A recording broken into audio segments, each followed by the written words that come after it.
Lara गड्ढा खल गया, मैं पैसे निकाल रही और पीछे से उसने कोरिया भर कर पीछे गेटी में पैसे लेने गई, अलमारी खोली। जैसे इसने अलमारी खोली उसने जाते ही पीछे से कोरी भर ली, जिसका मुंह काट लिया।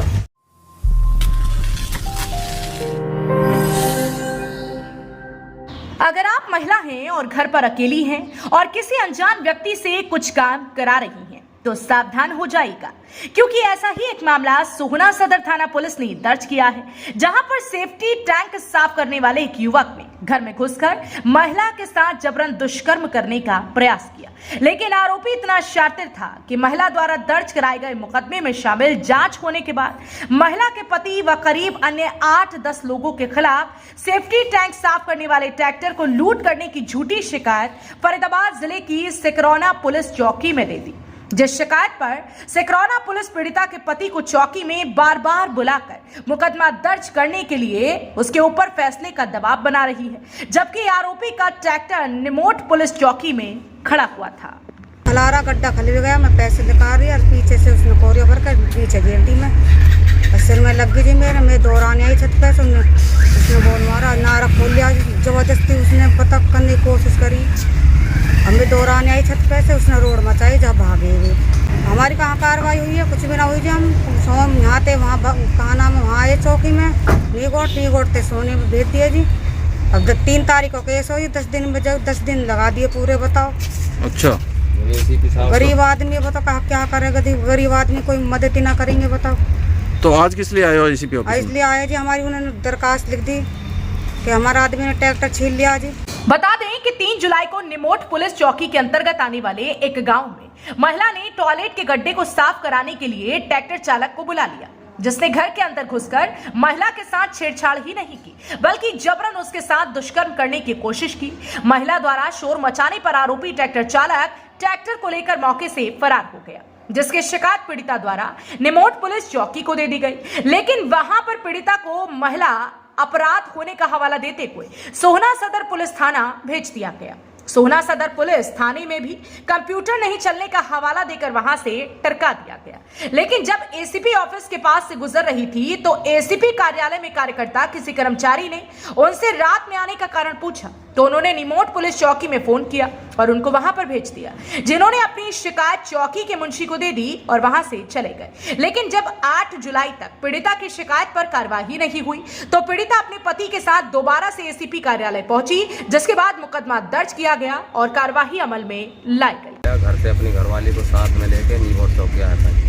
नीवोट चौकी में मैंने सोनू मुंशी जी से बात करी, जाओ तो मैं सामने साहब के पास रहा था, उन्होंने रोक लिया रास्ते में कि भाई क्या बात है। मैंने ऐसे, क्योंकि यहाँ दर्ज नहीं होगी, लेडीज़ केस है, सोना जाओ। सोना मैं यहाँ पे आया करीब शाम के 7 बजे। 7 बजे के बाद में मैंने यहाँ बात करी तो एसीपी साहब के ऑफिस में एक जनाब थे, उन्होंने फिर पूछा भाई कैसे घूम रहे हो। मैंने जी ऐसे ऐसे हमें रिपोर्ट लिखानी, रिपोर्ट नहीं लिखी। इन्होंने यहाँ से फ़ोन करा कि भाई क्यों रिपोर्ट क्यों नहीं लिखते उनकी। जब जाकर हमारी 9 बजे रात में वहाँ से रिपोर्ट लिखी गई है। रिपोर्ट हमारी सोनू मुंशी ने लिखी है। उसके दूसरे दिन बाद हमारे ना तो कोई आईओ बुलाया, ना कोई लेडीज़ पुलिस है। हमें फ़ोन करते रहे जी हमारी कार्रवाई करो, ये कोई फ़ोन कर दिया, वो बुला रहे हैं, ये बुला रहे हैं, ये जबरन रोज़ के कि भाई वो दूसरी पार्टी नहीं आ रही है।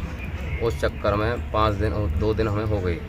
5 तारीख को फिर हमने फ़ोन किया, ट्रैक्टर दूसरे गांव में आया था सेफ्टी टैंक, हमने वो पकड़ के बरामद करवा दिया नीवोट चौकी में। नीवोट चौकी में 5 तारीख से 11 तारीख तक ट्रैक्टर वहीं पे खड़ा रहा था।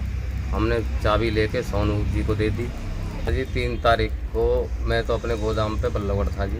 क्या काम करते हो आप? मेरा कबाड़े का काम है जी। तो मेरे पड़ोस में एक सेफ्टी टैंक आया था, टैंक खाली करने के लिए। तो घरवाली ने मेरे पास फ़ोन करा कि टैंक आया जी, हमारा गड्ढा भरा हुआ, आप इसको खलवा दो आपको। तो मैंने कहा खलवा ले, आ गया। तो इसने उस पर से गड्ढा खाली करवा लिया। तो 3 बंदे थे, जिसमें से 2 ट्रैक्टर बैठ रहे। जो असरुद्दीन था वो अंदर ये पैसे लेने गई, अलमारी खोली। जैसे इसने अलमारी खोली उसने जाते ही पीछे से कोरी भर ली, जिसका मुंह काट लिया, मुझे बताया था इसने, और इसका नार वाला तोड़ दिया, इसको पटक लगा दी। जब इसने किल्ली मचाई, रोई एकदम। हमारे छोटे भाई घर वाली छत पे कपड़े सुखाने गई थी, उसने कही क्या बात हुई है। वो निकल के जब भागने के बाद में जैसे टैंकर जल्दबाजी में गया तो हमारे खम्भा पे मीटर तार लग रहे थे, उनको छोड़ के चला गया। फिर एसीपी साहब से मिला, उनको मैंने सारी बात बताई। तो एसीपी साहब ने उनको बुलाया और अपने मुंशी से कहा कि भाई इनके पर कार्रवाई करो और इनकी रिपोर्ट दर्ज करवाओ। तब जाके पूनम मैडम आई हैं, उन्होंने हमारी रिपोर्ट दर्ज करवाई है, हमारे बयान कोर्ट में जाके कराएंगे। कहते हैं कि भाई दोनों का केस खत्म हो जाएगा, तेरा ट्रैक्टर का बड़ा केस है ये भी खत्म हो जाएगा, 354 का बड़ा है नहीं, दोनों आपस में कर लो, नहीं तो हम 10 बंदों का मुकदमा दर्ज करेंगे।